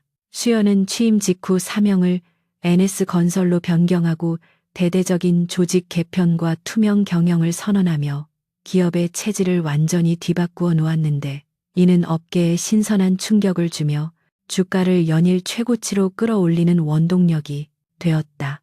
박민준이 그토록 집착했던 허울뿐인 미래도시 프로젝트는 수연의 손을 거쳐 실현 가능한 친환경 스마트 시티 사업으로 재설계되어 정부의 전폭적인 지지를 받고 있었고 이는 박민준의 무능함을 만천하에 증명하는 꼴이 되었다. 감방 동기들이 텔레비전 뉴스에 나오는 수연의 활약상을 보며 찬사를 보낼 때마다 박민준은 이불을 뒤집어 쓰고 귀를 막아야 했으며 끓어오르는 열등감과 질투심에 밤새 뒤척였다. 한편 여자 교도소에 수감된 최유라 역시 지옥 같은 나날을 보내고 있기는 마찬가지였는데 그녀는 험악한 기존 수감자들 사이에서 온갖 구박과 괴롭힘을 당하며 하루하루를 연명하고 있었다.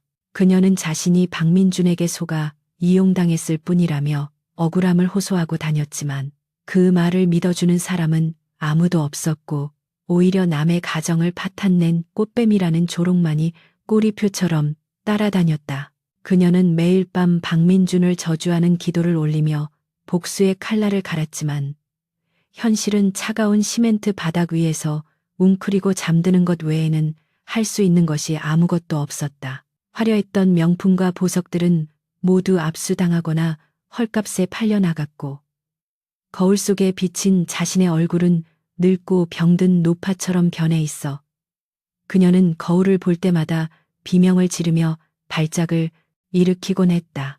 수연은 집무실에서 창밖으로 펼쳐진 서울의 전경을 내려다보며 비서가 가져다 준 커피 향을 음미하고 있었는데 그녀의 책상 위에는 박민준과 최유라의 수감 생활 동향이 적힌 보고서가 놓여 있었다. 그녀는 그 보고서를 펼쳐보지도 않고 그대로 파쇄기에 넣어버렸는데 이는 그들에 대한 증오나 분노조차 이제는 시간 낭비라는 것을 깨달았기 때문이었다. 수연에게 있어 복수는 이미 법정에서 그들이 무릎 꿇는 순간 완성되었고 이제 그녀에게 중요한 것은 과거의 망령에 사로잡히는 것이 아니라 자신의 앞에 펼쳐진 찬란한 미래를 향해 나아가는 것이었다.